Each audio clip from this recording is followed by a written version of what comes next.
Hello, everyone. My name is Sean, and you're watching Power Made Perfect. As you have probably heard before, or if you read the Bible at all, you've probably have read somewhere about who is the last that will finish first, according to God. A prime example of that can be found in Matthew chapter 20, verse 16. Verse 16, so the last will be first, and the first will be last. So, I guess, yeah, it still begs the question, who are these people who are last and who are first? Well, today we're going to be tackling who's last. And it makes you think like, well, is last being poor? Is last being less fortunate? Being less skilled? Or just lacking in something? It can get really confusing because obviously we all want to be first. And if the last finish first in the eyes of God, we want to be first.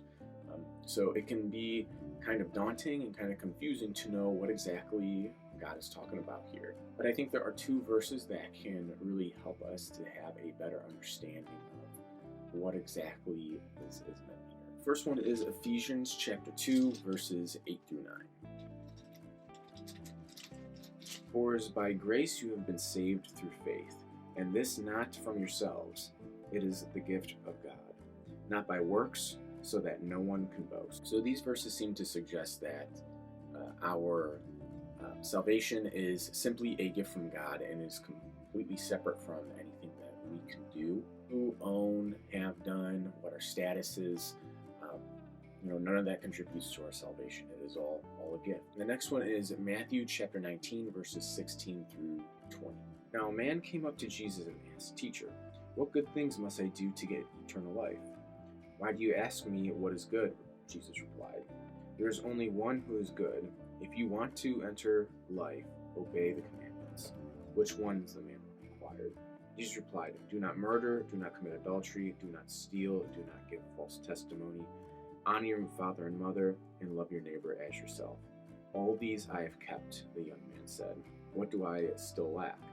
Jesus answered, if you want to be perfect, go, sell your possessions and give to the poor, and you will have treasure in heaven. Then come follow me.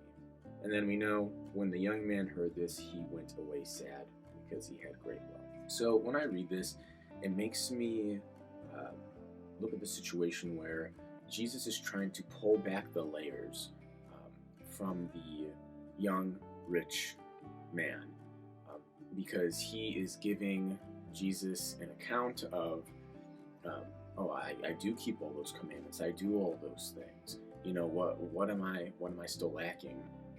And Jesus knew that the young rich man's heart was in the wrong place.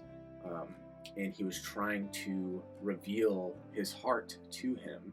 And so Jesus gave him the task of selling all your things, give to the poor, and then come follow me.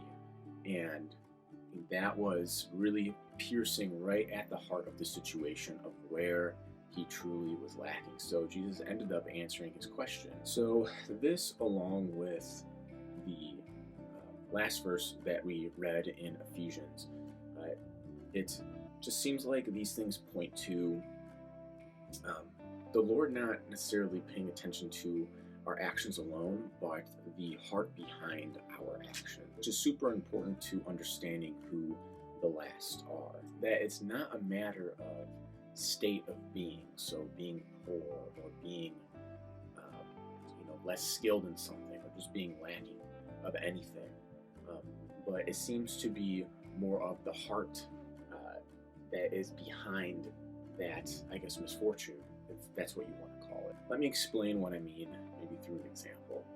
So at my wife and I's church, they have a choir, and the choir is not very good. Whether you watch online or listen in person, it's a little bit better when you listen in person, but you can especially pick up on it when you're listening online.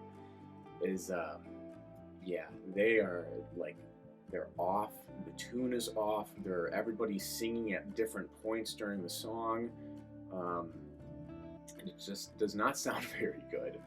There definitely could be improvement, and so, at least to me, I would say that they would be considered more last in regards to the music that they provide.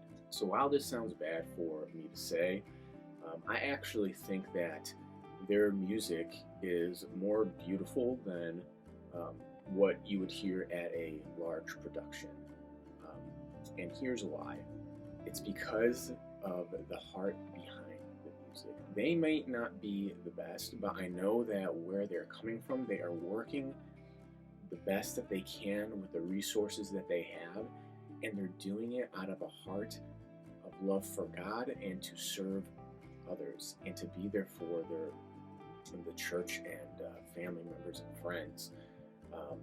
And that's what makes the music beautiful. It's not that someone can sing really well, or someone plays the guitar really well, or the drums, or that they are perfectly synced up.